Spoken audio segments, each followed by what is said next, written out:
Hi, it's Kerry Ann here. Today I'm talking to you about part 3 of physical and emotional obstacles following brain trauma. And I just want to start off by saying how honoured I feel to come onto your screen. It's a real great privilege to be able to speak to you today, and hopefully you'll get a few tips if you are facing physical and emotional obstacles, especially following a brain trauma, but it can be following anything. Today, I want to focus in on the emotional side of it. I've already briefly touched on the physical side, two aspects, um, talking, communicating, and a little bit about walking. Today I want to focus in on the emotional side, because the emotional side is just as important as the physical side, because our body's made up of three parts. We're body, we're mind and spirit. Or maybe we should put it the other way. We're firstly spirit, which controls our mind, which in turn controls our body. And our emotions stem from our mind, the area of our mind that thinks and feels and expresses itself.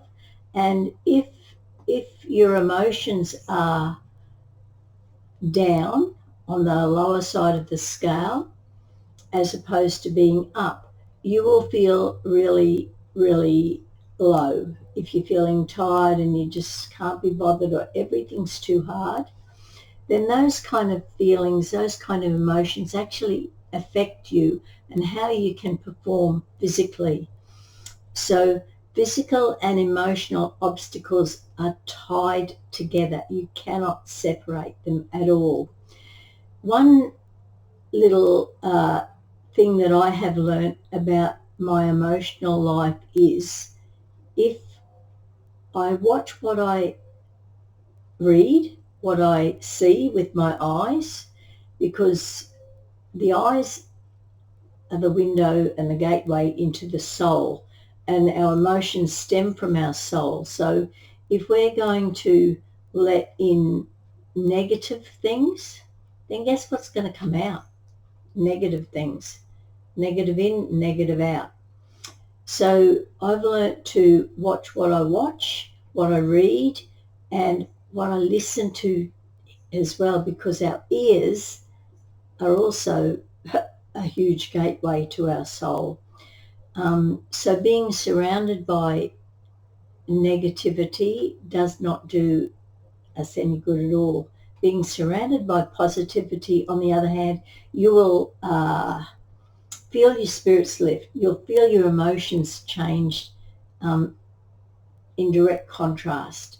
So watch what you read, what you see, what you watch on telly, and especially at this time in the history of the world, with the war and the pandemic, we've got that much negative stuff bombarding our minds and our thoughts, that if we really don't guard those things that are going in, we'll become quite concerned and quite depressed. We can't do anything about either of those things except pray and send our good thoughts for those who are affected. But what we can do is guard our own hearts and minds from letting too much of it in, so that it's not affecting us. The other thing we've got to do is watch what comes out of here, because don't forget, what we speak, we also hear. So what we're speaking, we're hearing, and it's going into us, and it will also come out of us. So if we're speaking negative stuff, it's going to reinforce those negative emotions. If we're speaking positive stuff, it will reinforce the positive emotions. I can, as opposed to I can't. It's a simple little switch, a switch in your mind, but it's a switch in what you're saying too. And if you can switch your mind on, then you can switch your words, your language on as well.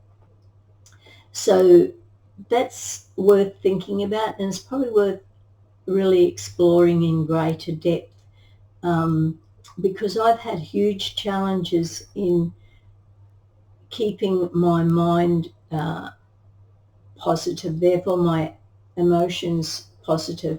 As you can imagine, I've already told you that I suffered an unexpected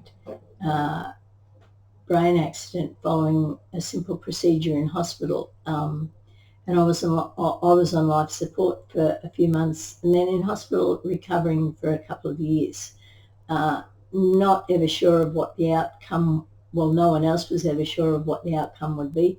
I was positive that I was going to get back to normal and get my life back. But in keeping that positivity, there were times when everything was so hard and I was so tired and my body was so weary that it wasn't easy to maintain that attitude if I can. But if I'm feeding myself good positive stuff, then I'm growing good positive mental attitudes and therefore good positive language. So let's explore that more in a bit more detail in the coming days. But I just thought I'd leave those simple little tips with you today to keep your emotions high following brain trauma with the resultant physical and emotional obstacles. Then you need to watch what you see, what you hear, and what you say. Feed your mind good things through your eye gate, through your ears, and also through your own speaking and being surrounded by positive friends. So I hope that's given you a little bit of inspiration, I guess, and a couple of things to think about today as you cope with physical and emotional obstacles following a brain trauma. So thank you very much for listening. I appreciate it. And let's talk some more in the coming days. Bye.